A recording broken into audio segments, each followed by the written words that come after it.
नमस्कार। दोपहर 12 बजे की खबरों में आपके साथ मैं हूं रवि मिश्रा और शुरुआत करेंगे उत्तर प्रदेश से आ रही एक बड़ी खबर के साथ। यूपी से एक बड़ी खबर सामने आ रही है। बड़ी दुर्घटना हुई है यहां पर।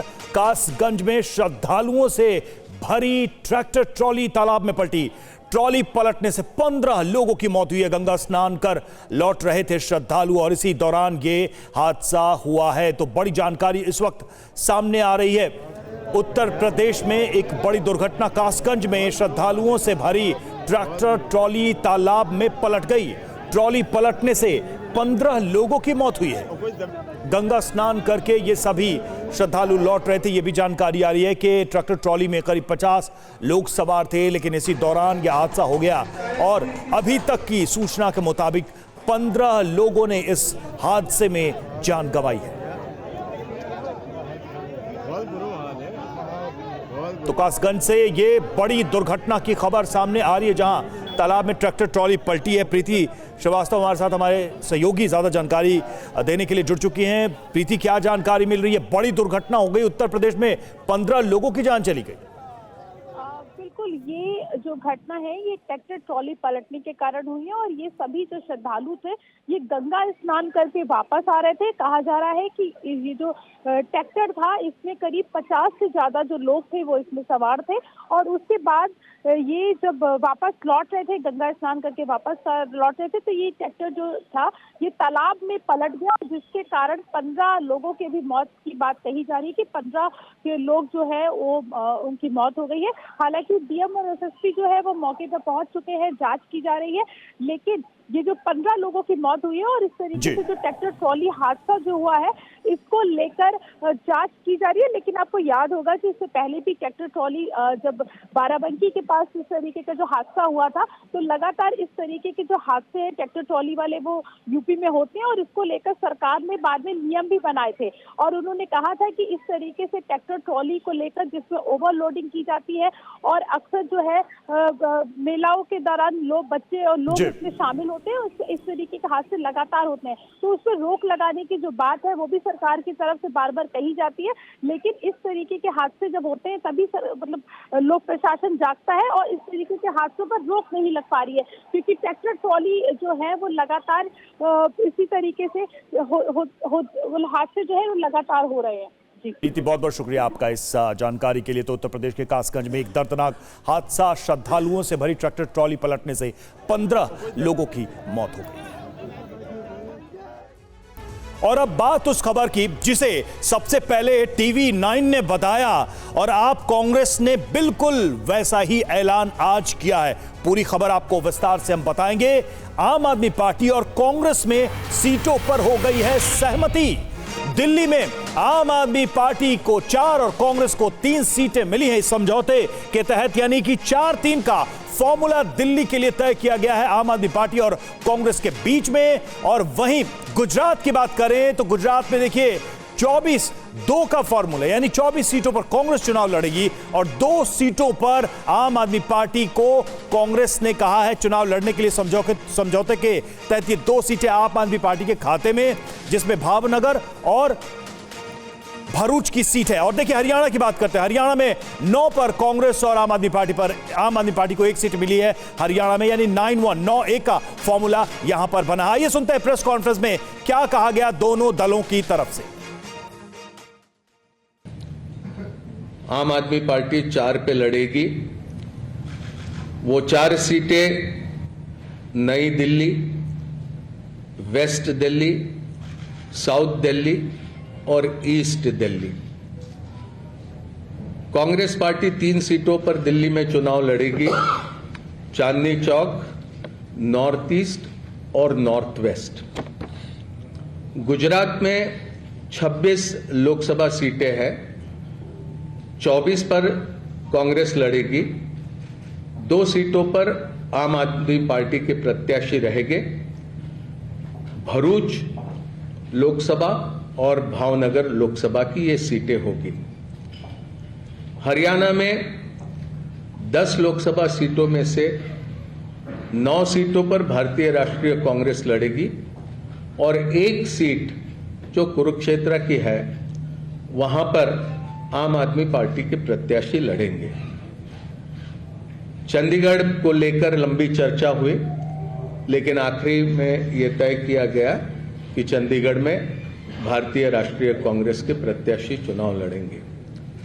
गोवा में भी, खास करके दक्षिण गोवा में विस्तार से चर्चा हुई, लेकिन फिर यह तय किया गया कि गोवा की दोनों सीटें ये भारतीय राष्ट्रीय कांग्रेस पार्टी लड़ेंगी।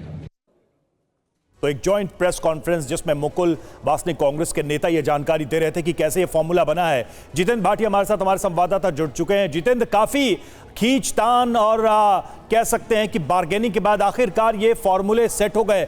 हर राज्य के क्या बड़ी बातें रही और खासकर दिल्ली में जो 4-3 का फॉर्मूला बनाया गया है वो चुनावी रणनीति में कैसे काम करेगा?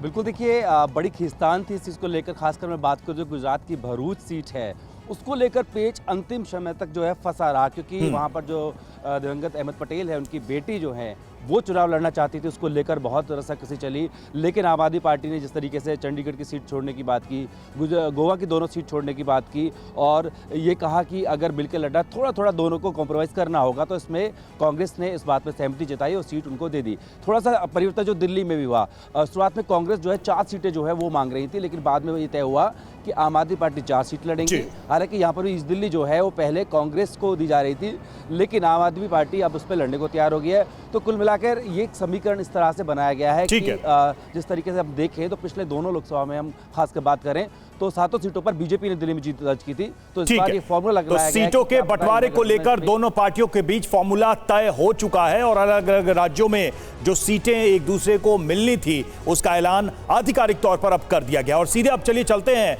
प्रियंका गांधी इस वक्त क्या कह रही हैं वो सुनेंगे हम। उत्तर प्रदेश में इस वक्त राहुल गांधी की न्याय यात्रा चल रही है। राहुल गांधी की न्याय यात्रा में प्रियंका गांधी मौजूद है। दुकान जाते हो तो सब्जी खरीद पाते हो? आपको मालूम है गन्ने का जो दाम है जो आपको मिलना चाहिए सरकार से, वो हर साल पिछले 7 सालों में हर साल सिर्फ मात्र 7 रुपए गन्ने का दाम बढ़ा है कि नहीं? 7 रुपए, ठीक है? तो लगभग 5 सालों में 35 रुपए बढ़ा होगा। अगर आप सब सब्जी खरीदने जाते तो कितने बढ़ गए दाम? आलू मिलता है, प्याज मिलती है, टमाटर मिलता है, आप जाते हो 3 चीजों को लेने के लिए घर आते हो एक लेके। तो ये देखो, जब तक आपको खुद समझ में नहीं आएगा, जब तक आप अपने अनुभव पर नहीं उतरोगे, तब तक कुछ नहीं बदलने वाला। हम चीखते चिल्लाते जाएंगे, कुछ नहीं बदलेगा। बदलाव तब आएगा जब आप अपनी परिस्थितियों को समझकर अपना वोट डालोगे। जब आप सवाल उठाओगे सरकार से कि मुझे सब्जी क्यों नहीं मिल रही है, इतनी महंगाई क्यों है, मेरा बच्चा पढ़ता है, मेहनत करता है, उसको नौकरी क्यों नहीं मिल रही है, जब तक ये सवाल आप नहीं उठाएंगे, जब तक इन परिस्थितियों को देखते हुए आप अपना वोट नहीं डालेंगे, तब तक आप इसी खाई में डूबे रहोगे। इसलिए मैं आपसे कहना चाहती हूँ, इस खाई में से निकलो। जब वोट डालने जाते हो सोच समझ के अपना वोट दो। कांग्रेस पार्टी के पास योजनाएं हैं, करके दिखाया है और आप सब अपने ही अनुभव से ये चीज समझते हैं। तो आज आपके बीच आकर मैं सिर्फ इतना कहूंगी कि जो भी वोट आप डालने जा रहे हो, बड़ी बड़ी बातों पे मत डालो, जो ऊपरी दिखावा है उस पे मत डालो। जो तुम्हारी जिंदगी में गुजर रहा है, जो तुम्हारा जीवन है, तुम्हारा अनुभव है, तुम्हारी परिस्थिति है, उसको समझ के कि ये क्यों हो रहा है आपके साथ, वोट डालो। ये न्याय यात्रा है। राहुल जी भारत जोड़ो यात्रा में 4000 किलोमीटर क्यों चले? तो देखिए किस तरह से इस वक्त उत्तर प्रदेश में प्रियंका गांधी और राहुल गांधी दोनों मौजूद हैं। और इस वक्त देखिए एक खबर आ रही है राजस्थान से, उसका रुख करेंगे। राजस्थान के सरकारी स्कूल में धर्मांतरण का आरोप लग रहा है और यहां पर यह मामला तूल पकड़ता जा रहा है। शिक्षा मंत्री ने 2 शिक्षकों को इस मामले में सस्पेंड कर दिया है। टीचर फिरोज खान मिर्जा मुजाहिद सस्पेंड किए गए हैं और शिक्षिका शबाना के खिलाफ जांच जारी है। हिंदू लड़की की टीसी पर इस्लाम लिखने का आरोप है। हिंदू लड़कियों को जबरन नमाज पढ़ाने का भी आरोप लगाया गया है। तो देखिए, राजस्थान से ये जुड़ा मामला सामने आया। राजस्थान के शिक्षा मंत्री मदन दिलावर ने क्या कहा, आपको सुनाते हैं। राजस्थान के कोटा जिले की सांगोद पंचायत समिति के खजूरी गांव में सीनियर सेकेंडरी स्कूल की एक बालिका की टीसी में उसका नाम हिंदू होने के बावजूद भी इस्लाम लिख दिया गया।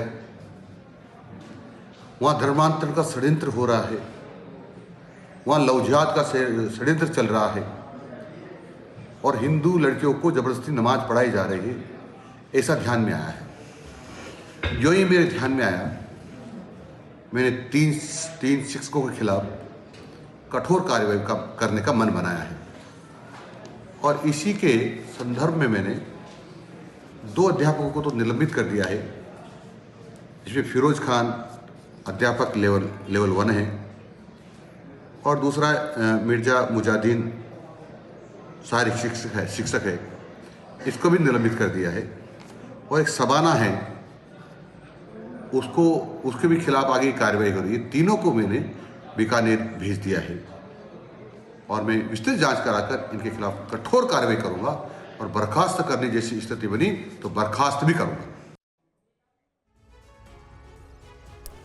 और ये मामला क्या है और इस पर अब तक क्या कार्रवाई है, जल्दी से उसको भी हम समझते हैं। देखिए, 3 शिक्षकों पर धर्मांतरण का आरोप है। 2 शिक्षक इस मामले में अभी तक निलंबित किए गए हैं। हिंदू होने के बाद भी जो टीसी है उस पर लिखा मुस्लिम, यानी कि धर्म की जो कैटेगरी थी उस पर मुस्लिम लिखा गया। फिरोज खान और मिर्जा मुजाहिद को सस्पेंड किया गया। ये 2 शिक्षक हैं जिनके ऊपर कार्रवाई की गई। हिंदू लड़कियों को जबरन नमाज पढ़ाने का आरोप लगा है टीचर के ऊपर। टीचर शबाना के खिलाफ भी जांच जारी है। ये भी सरकार के आदेश में आया। सरकार स्कूल के 3 शिक्षकों पर ये आरोप लगे हैं और अब ये भी खबर सामने आ रही है कि उन्हें बीकानेर भेजा गया। बर्खास्तगी उनकी संभव है क्योंकि शिक्षा मंत्री ने खुद कहा है कि सख्त से सख्त इस पर कार्रवाई करेंगे। और इस पूरे मामले में इस लड़की के घर वालों का क्या कहना है, आइए आपको सुनाते हैं। 2019 में मेरी बच्ची पढ़ती थी वहाँ। ये उसका धर्म चेंज कर दिया वो मास्टर ने। वहाँ क्या किया?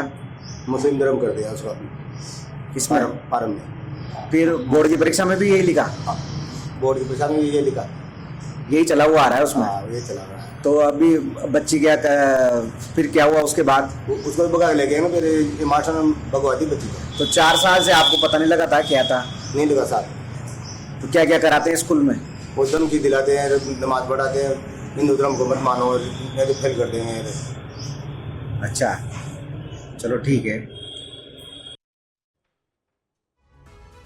और देखिए, ये भी जानकारी सामने आ रही कि स्कूल में जुमे की नमाज का ऑर्डर सामने आया। टीवी 9 के पास जुमे की नमाज का ऑर्डर भी है। व्हाट्सएप चैट में लड़के लड़कियों की संख्या, नमाज पढ़ने वाले बच्चों की संख्या पहले से ही तय है। तो देखिए, व्हाट्सएप चैट में जो जानकारी सामने आ रही है वो भी देखिए अब टीवी 9 के पास है। ध्वज आर्य हमारे साथ इस वक्त हमारे संवाददाता जुड़ चुके हैं। ध्वज, ये व्हाट्सएप में जो मैसेजेस आए हैं ये क्या हैं, ये किस लिए किए गए हैं, किसने किए हैं, क्या जानकारी मिल रही है इसके बारे में? देखिए, जानकारी ये मिल रही है कि जो कोटा के सांगोद इलाके का जो खजूरी गांव है, इस खजूरी गांव से का जो सरकारी स्कूल है, यहाँ का ये पूरा मामला है। और इस पूरे मामले के तहत ये जानकारी सामने आई है कि जो सरकारी स्कूल था उनका जो व्हाट्सएप ग्रुप था उसके अंदर जो लगातार एक ऑर्डर दिए जा रहे थे जुम्मे की नमाज के लिए कि जुम्मे की नमाज के लिए 11वीं के छात्र और 9वीं के छात्र और 10वीं के छात्र और छात्राएं मौजूद रहें। इसके लिए लगातार जो है दबाव बनाया जा रहा था। इस ऑर्डर की एक्सक्लूसिव कॉपी हम टीवी 9 भारतवर्ष पर जो अपने दर्शकों को दिखा रहे हैं और इस ऑर्डर से ये साफ जाहिर है कि यहाँ पर एक बड़ा खेल चल रहा था जो कि धर्मांतरण के लिए जो बच्चों को उकसाया जा रहा था और उसके साथ साथ में लव जिहाद की भी बात सामने आई। राजस्थान के शिक्षा मंत्री हैं मदन दिलावर, वो साफ तौर पर ये कह चुके हैं कि ये जो लव जिहाद और धर्मांतरण का जो मामला सामने आया उसके तहत उन्होंने कड़ी कार्रवाई की है। 2 शिक्षकों को, जिसमें एक पीटीआई भी शामिल है, उन दोनों को जो है सस्पेंड कर दिया। अच्छा ध्वज, जल्दी से बताइए, जिन पे आरोप लगा है उनकी तरफ से क्या सफाई दी गई अभी तक? ध्वज, जल्दी से बताइए। देखिए, मीडिया से बातचीत करने को कोई भी टीचर तैयार नहीं है और उन्होंने साफ तौर पर जब फ़ोन पे बातचीत हुई तो उन्होंने यही कहा कि बीकानेर मुख्यालय में उनको भेज दिया गया है, रिपोर्टिंग करने के लिए कहा गया है। एक जो महिला है तो उसको एपीओ कर दिया गया है। तो कोई भी बात, यानी कार्रवाई हुई है, कार्रवाई हुई। इस मामले की जांच के लिए भी सरकार की तरफ से कहा गया। शुक्रिया आपका ध्वज, हमसे जुड़ने के लिए, इस अपडेट के लिए। आगे बढ़ेंगे, बात असम की। असम में मुस्लिम मैरिज एंड रजिस्ट्रेशन एक्ट रद्द कर दिया गया। असम सरकार का बहुत बड़ा फैसला। स्पेशल मैरिज एक्ट पहले से ही है, यह कहना असम सरकार का बाल विवाह को रोकने की ओर कदम है, ये सरकार का इस पर बयान आया है।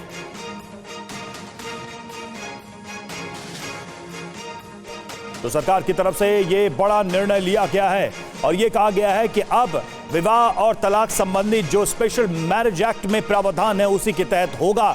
अलग से जो 1935 का एक कानून था अंग्रेजों के जमाने का, इसको हटा दिया गया है। माना यह भी जा रहा है कि यूसीसी की तरफ सरकार की एक बड़ी पहल है, ये एक बड़ा संकेत, बड़ा संदेश दिया गया है। हालांकि सरकार ने यह दावा किया है कि जो चाइल्ड मैरिज यानी कि बाल विवाह होते थे उसको रोकने के उद्देश्य से यह कदम उठाया गया है। तो क्या हिमंता सरकार का यह फैसला असम में भी यूसीसी आने के संकेत हैं? उत्तराखंड में यूसीसी को लागू करने वाला उत्तराखंड देश का पहला राज्य बना और हिमंता बिस्वा शर्मा कई बार यह बता चुके हैं कि उनकी सरकार राज्य में यूसीसी लाने के लिए तेजी से काम कर रही है। इसी वजह से जब यह फैसला सरकार की तरफ से लिया गया तो यह सवाल एक बार फिर से चर्चा में है कि क्या सरकार इस बड़ी तैयारी में है। और अब आपको बताते हैं कि कैसे मुस्लिम विवाह और तलाक पंजीकरण अधिनियम 1935 को असम में खत्म किया गया और इस एक्ट के तहत क्या क्या प्रावधान थे। इस एक्ट के तहत शादी का रजिस्ट्रेशन होता था और रजिस्ट्रेशन में इस बात से फर्क नहीं पड़ता था कि लड़की या लड़के की उम्र 18 वर्ष या उससे ज्यादा है, और पुरुष के साथ भी यही था कि पुरुष की उम्र 21 साल है या नहीं, इससे फर्क नहीं पड़ता था। यानी बाल विवाह को इससे बढ़ावा मिलता था, उसके लिए एक स्पेस बनता था इस कानून की वजह से। अब असम सरकार का तर्क यह है कि क्योंकि शादी के लिए देश में पहले से ही स्पेशल मैरिज एक्ट है तो अब इस कानून की जरूरत ही क्या है। साथ ही इस कानून के खात्मे के साथ बाल विवाह को भी रोकने में मदद मिलेगी, यह सरकार का कहना है, यह सरकार का दावा है इस फैसले को लेकर। अब आपको बताते हैं कि इस मुस्लिम मैरिज एक्ट के खत्म होने के बाद, जी हां, इसके खत्म होने के बाद असम में क्या बदल जाएगा, वहां पर जो ये शादियों और तलाक के जो प्रावधान है उसमें क्या परिवर्तन होगा। अब मुस्लिम निकाह या तलाक का अलग से रजिस्ट्रेशन नहीं होगा। कम उम्र में विवाह इस कानून के तहत वैलिड था, अब वो नहीं रहेगा। मुस्लिमों में स्पेशल मैरिज एक्ट के तहत निकाह नहीं होता था, अब इसके तहत ही होगा उसका रजिस्ट्रेशन। साथ ही जो 94 मुस्लिम रजिस्ट्रार मुस्लिम निकाह के मामलों में रजिस्ट्रेशन के लिए इस एक्ट के तहत काम कर रहे थे, उन सभी को एक मुश्त 2 लाख रुपए का मुआवजा देने के बाद हटा दिया गया है। साथ ही अब यह शक्ति जिला आयुक्त और जिला रजिस्ट्रार को दे दी गई है। तो यह परिवर्तन हुआ है सरकार के इस फैसले के बाद से। और देखिए, इस पर एक और अपडेट हम आपको दे रहे हैं, एक और बड़ी खबर है इसी से जुड़ी हुई। असम सरकार के फैसले पर भड़की समाजवादी पार्टी। मुस्लिम मैरिज एक्ट खत्म करना चुनावी स्टंट है, एसटी हसन का बयान। इस्लाम के अंदर दखलंदाजी बर्दाश्त नहीं, एसटी हसन का बयान। चुनाव को देखते हुए असम सरकार का यह फैसला। तो एसटी हसन ने इस पर प्रतिक्रिया देते हुए कहा है कि यह चुनावी स्टंट है, चुनाव को देखते हुए सरकार की तरफ से यह फैसला लिया गया है, लेकिन इस्लाम के अंदर कोई भी दखलंदाजी होगी तो उसे बर्दाश्त नहीं किया जाएगा। एसपी नेता एसटी हसन का बयान। सारी जो टारगेट है वो मुसलमान है। मुस्लिम मैरिज एक्ट खत्म कर दिया और बाकी हिंदू मैरिज एक्ट का क्या करा, आदिवासियों के लिए क्या करा, सिख्स के लिए क्या करा। ये इस्लाम के अंदर मदाखलत कोई भी मुसलमान बर्दाश्त नहीं करेगा। कल को अगर कोई सारी तब्दीली करना चाहे दूसरों के मैरिज एक्ट में भी, तो क्या दूसरी कम्युनिटी उसे मानेंगी? ये इलेक्शन सर पर है, इलेक्शन स्टंट्स हैं। और अब आपको अपहरण का एक अजीबोगरीब मामला दिखाते हैं। यह मामला है हैदराबाद का। मेल एंकर, एक पुरुष एंकर के अपहरण के मामले में एक महिला को गिरफ्तार किया गया। उप्पल थाने के ने मामले का खुलासा किया और वेबसाइट पर एंकर की तस्वीर देखी थी। यंग बिजनेस वुमन है आरोपी भोगी रेड्डी तृष्णा, और देखिए इस महिला पर यह आरोप लगा है कि इस एंकर का इसने अपहरण किया। ये देखिए, ये वही एंकर जिसका जिक्र किया जा रहा है, जिसके साथ ही अपराध हुआ है, और अपराध करने वाली ये महिला जिसको बताया जा रहा है, जिसके बारे में कि ये यंग बिजनेस वुमन थी, और इसने यानी कि भोगी रेड्डी तृष्णा जिस महिला का नाम बताया जा रहा, उसने इस एंकर को किडनैप किया। प्रोफाइल पिक और उसके बाद एक धोखा हुआ, लेकिन उसके बाद यह षड्यंत्र रचा गया इस एंकर को अगवा करने का। तो उप्पल थाने में ये मामला दर्ज हुआ है और उसने इस पूरे मामले का खुलासा किया कि आखिर क्या वजह रही है इस किडनैपिंग के पीछे। तो एंकर का अपहरण, जी हां, बिजनेस वुमन गिरफ्तार हुई है। टीवी चैनल के एंकर प्रणव सस्ता का इसने अपहरण किया है, और इस महिला का नाम जिसने अपहरण किया उस पर आरोप लगे हैं। भोगी रेड्डी तृष्णा नाम बताया जा रहा है जिसने ये किडनैपिंग की साजिश रची। तृष्णा का मैट्रिमोनियल साइट है और उस पर चैतन्य नाम के लड़के से पहचान हुई। साइट पर रजिस्ट्रेशन था इस लड़की का भी, वहीं पर एक लड़के से पहचान हुई। चैतन्य ने प्रणव की प्रोफाइल पिक लगा रखी थी, यानी कि वो लड़का कोई और था, उसने ये पिक्चर लगा रखी थी चैतन्य की। जब सच्चाई पता चली तब क्या हुआ? सच्चाई पता चलने पर तृष्णा ने प्रणव को सच्चाई बताई। दोनों ने साइबर क्राइम विभाग में शिकायत दर्ज कराई। तृष्णा चैतन्य को प्रणव समझकर पसंद करने लगी थी। तृष्णा ने प्रणव से शादी करने की भी ठान ली। प्रणव का पीछा करने के लिए तृष्णा ने ट्रैकर्स भी लगाए थे और तृष्णा प्रणव से बात भी करती थी, लेकिन वो उसे पसंद नहीं करता था। 10 फरवरी की आधी रात तृष्णा ने प्रणव का अपहरण कर लिया, उसे अगवा कर लिया। अपहरण कर प्रणव को एक कमरे में रखा, उसकी पिटाई भी की। बाद में तृष्णा के चंगुल से निकलकर प्रणव पुलिस के पास पहुंचा। शिकायत दर्ज होने के बाद पुलिस ने तृष्णा को अरेस्ट किया। किडनैपिंग में शामिल 4 आरोपियों की तलाश भी पुलिस कर रही है। तो यह मामला कुछ इस तरह से आगे बढ़ता चला गया और देखिए गंभीर अपराध की तरफ आया। शुरुआत हुई इसकी मैट्रिमोनियल साइट से, जहां पर इस महिला ने एक प्रोफाइल देखी और उस प्रोफाइल को पसंद किया, उसके संपर्क में आई, लेकिन बाद में जब पता चला कि दरअसल ये तस्वीर किसी और की है और बाद में उसी तस्वीर वाले एंकर की किडनैपिंग की इस महिला ने। तो देखिए ये पूरा मामला हमारे सामने आ चुका है, पुलिस ने इसका खुलासा कर दिया है और अब इस मामले में, किडनैपिंग के मामले में 4 आरोपियों की तलाश भी पुलिस कर रही है। नूर मोहम्मद हमारे साथ, हमारे सहयोगी जुड़ चुके हैं, सीधे रुख करते हैं उनका। नूर मोहम्मद, शुरू में बड़ा सिंपल मामला लग रहा है, लेकिन आखिर में जो पुलिस ने खुलासा किया है बड़ा ही चौंकाने वाला मामला था। क्या यह जिद थी, सनक थी? जब यह बात खुल गई थी कि एक साइबर क्राइम का मामला था, फिर भी इस महिला ने इस एंकर को किडनैप क्यों किया?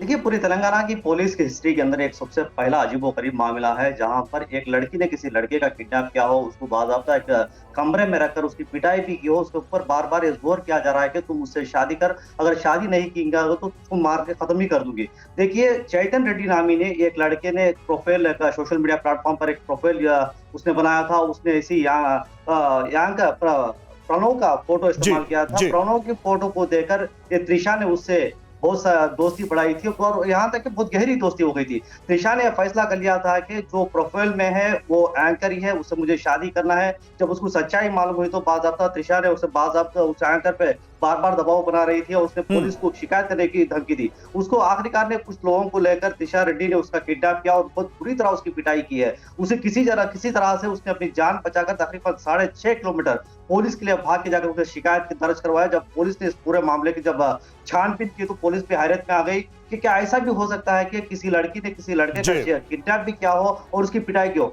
फिर वक्त त्रिशा को पुलिस ने हिरासत में लेकर उसको रिमांड कर दिया गया है और जो एंकर है उससे भी पूछताछ कर रहे हैं कि इससे पहले इस तरह के मामला ने क्या उस लड़की ने और सताया है या किसने आपको तकलीफें दी थी। शुक्रिया आपका इस जानकारी के लिए, इस अपडेट के लिए। तो बहुत ही पेचीदा मामला था ये। तो सूरत के model Tania Singh suicide case में नया मोड़ आ गया है। पुलिस ने तानिया की कॉल डिटेल्स खंगाली है। पता चला है कि तानिया ने आखिरी दिन व्हाट्सएप से क्रिकेटर अभिषेक शर्मा को एक संदेश भेजा और लेकिन क्रिकेटर ने उसका उत्तर नहीं दिया। जांच में यह भी सामने आया कि तानिया के मैसेज का अभिषेक ने पिछले 1 सालों में कभी भी जवाब नहीं दिया। तो वहीं दूसरी तरफ तानिया के परिवार ने पुलिस को दिए बयान में साफ किया है कि उनकी बेटी डिप्रेशन में नहीं थी। सवाल है कि क्या तान्या ने एक तरफा प्यार में जान दी, क्योंकि अब जो जानकारी सामने आ रही है कि इस केस में अभिषेक ने काफी समय से उसको जवाब नहीं दिया। हालांकि आखिरी मैसेज की बात सामने आ रही है कि वो भी अभिषेक को किया गया था। सवाल इसीलिए कहा जा रहा है कि क्या ये जो सुसाइड केस है वो एक तरफा प्यार का मामला है। मॉडल तान्या सुसाइड केस में एक बड़ा अपडेट सामने आया। व्हाट्सएप मैसेज में सूरत पुलिस को बड़ा क्लू मिला है। क्रिकेटर अभिषेक शर्मा को तान्या ने मैसेज किया था, प्लीज मुझे व्हाट्सएप पर ब्लॉक मत करना। आखिरी दिन अभिषेक से बात नहीं हुई थी, यह भी पुलिस कह रही है कि अभिषेक से बात नहीं हुई थी, लेकिन यह मैसेज भेजा गया था तान्या की तरफ से।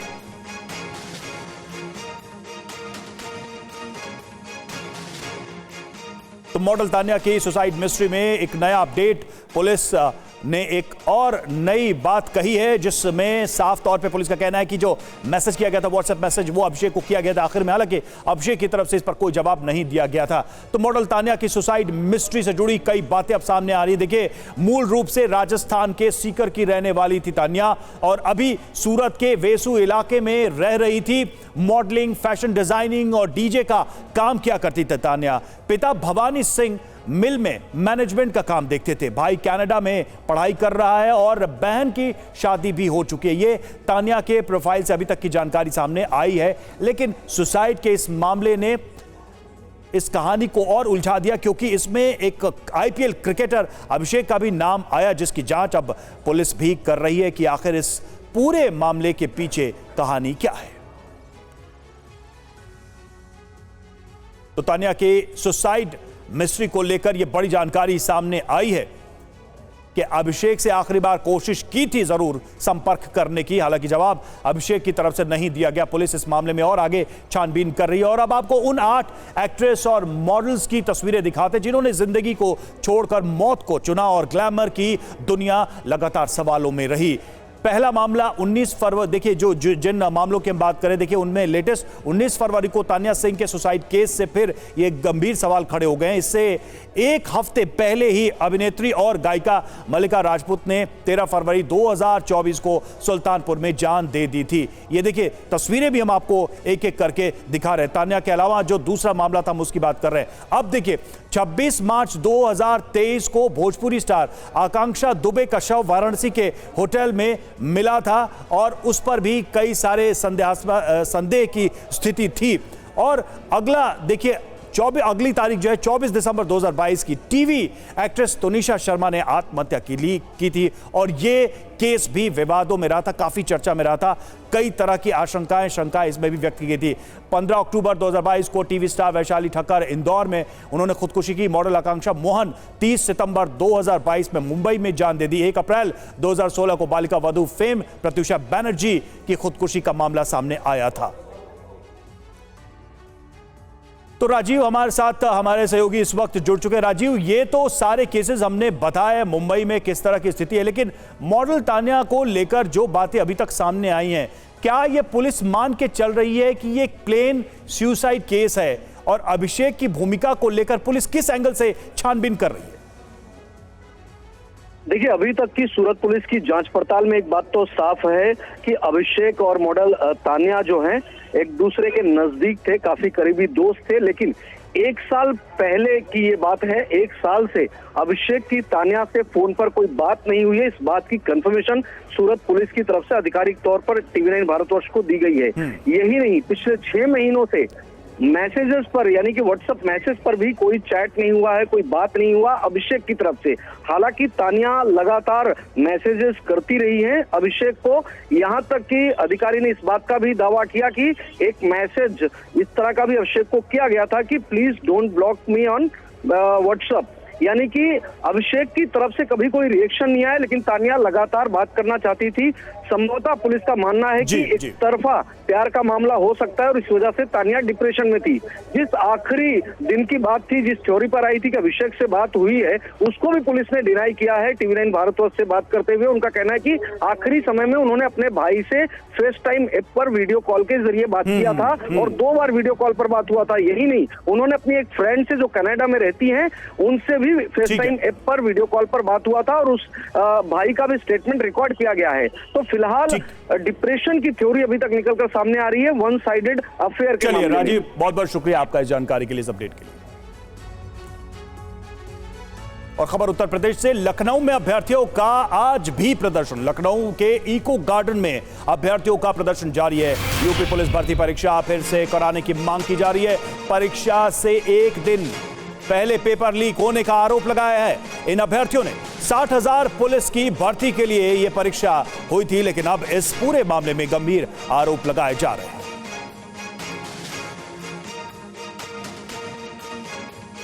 प्रीति श्रीवास्तव हमारे साथ, हमारे सहयोगी इस वक्त जुड़ चुके हैं। प्रीति, इस पूरे मामले में शिकायत भी दी गई है, पुलिस को ईमेल के जरिए डिजिटल माध्यम से कई सारे केसेस भी मिले हैं, उसकी छानबीन का भरोसा भी दिया गया है, सरकार की तरफ से भी लगातार बयान दिया जा रहा है। तो अब क्या मांग है प्रदर्शन करने वाले अभ्यर्थियों की?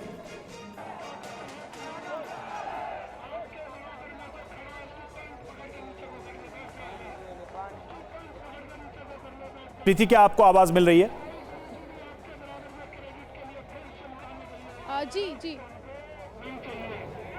एक बार अपना सवाल आप प्रीति, अब क्या मांग है प्रदर्शन कर रहे अभ्यर्थियों की? इस मामले को सरकार ने, पुलिस ने संज्ञान में लिया है, बहुत सारी शिकायतें भी डिजिटली रिकॉर्ड की हैं पुलिस ने। इसके बाद अब क्या कहा जा रहा है अभ्यर्थियों की तरफ से?